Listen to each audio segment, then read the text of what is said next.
Здравейте от ден 36, може би един от най-мързеливите ми дни, въпреки че е понеделник. Днеска нямам фитнес и все едно, да я знам, все едно този ден е загубен, но това не е така, тъй като съм на работа след малко дори и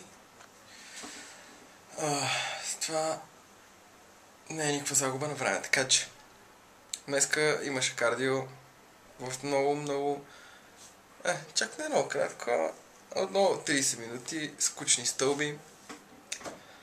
В тази жега просто не ми се ходеше никъде навънка да правя каквото и да било друго. Така че използвах стълбите в хода. А така, то в тази жега няма как да се получи лошо кардио. Идем чувство, че дори само да седя и да си мърдам ушите, пак ще си е кардио, така че това е положението. Утре отново само кардио. Сигурно утре дори ще е още по-мързелив ден от днес. Ще видим.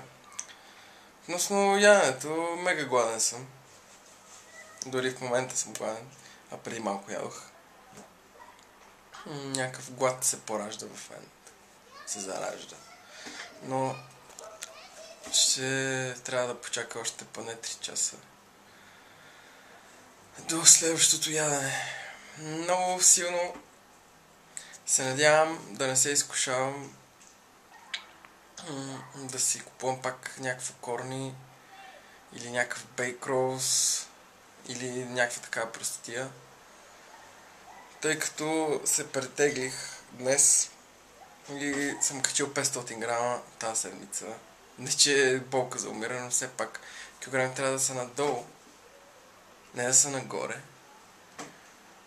Но пък от друга страна мисля, че съм покачил мускулната маса, но чак пък толкова не вярвам.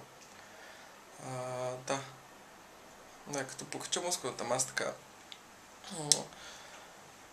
ще почна и да горя повече калории, тъй като имаш повече мускули, ти трябват повече калории, за да работят тези мускули. Като работят тези мускули, те изразходват повече калории. Така. И това е положението. Чувствам се добре, 76 кг.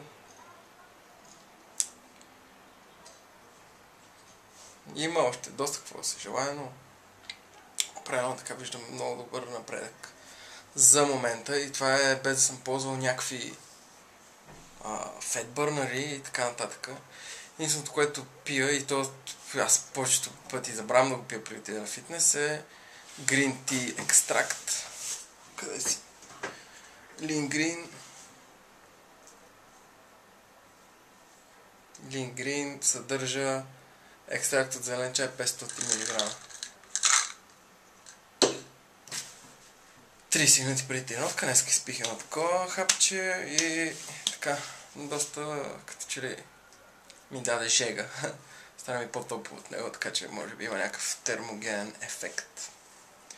Не съм учил. Така, опаковката, ето там опътвани инструкции. Това си помням още преди повече от година съм го купувал. Така че да, има ефект, паралелно има ефект. Това е.